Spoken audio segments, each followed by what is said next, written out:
Fans around the world are still in disbelief. Basketball legend Kobe Bryant and his 13-year-old daughter were among 9 people killed when his helicopter crashed this morning. NBC's Jennifer Bjorklund has more from Los Angeles in tonight's Big Story at 11. A surreal scene for fans outside Staples Center. Kobe is so great, and I'm just waiting for someone to tell me this isn't real. But there was this, smoking wreckage on a hillside en route to the Mamba Sports Academy, where the group, including Bryant and his 13-year-old daughter Gianna, were headed. I heard some noise, actually helicopter noise. It was very low flying. The Sikorsky S-76 was flying in foggy conditions, coming from Bryant's home, waiting for clearance from the Burbank Tower, then making a U-turn before descending and disappearing from radar. There were no survivors. We have a manifest that indicates that there was 9 people on board the aircraft. On Instagram, just hours before the fatal crash, Bryant paid tribute to LeBron James, who surpassed him overnight as the 3rd highest scorer in NBA history. Returning home from that road trip, the Lakers got the news. James visibly emotional as he got off the plane. Tributes for the 5-time NBA champion, from New York's Madison Square Garden to his own Southern California neighborhood.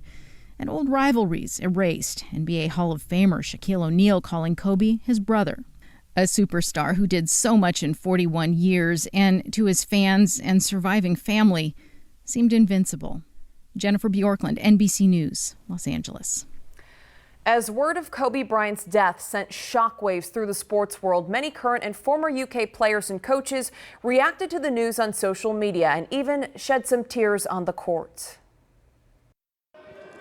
Tonight, the basketball community across the world in disbelief and in mourning.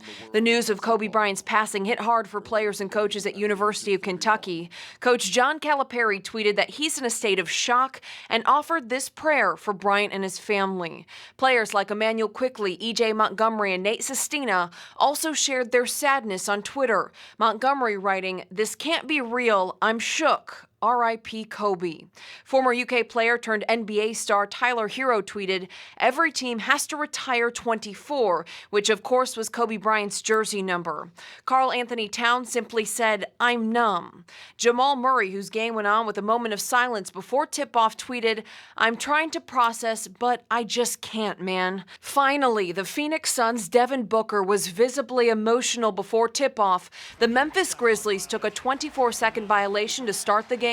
The Suns then followed with an 8-second violation in honor of both of Bryant's NBA numbers, and the stadium erupted into cheers and chants of Kobe.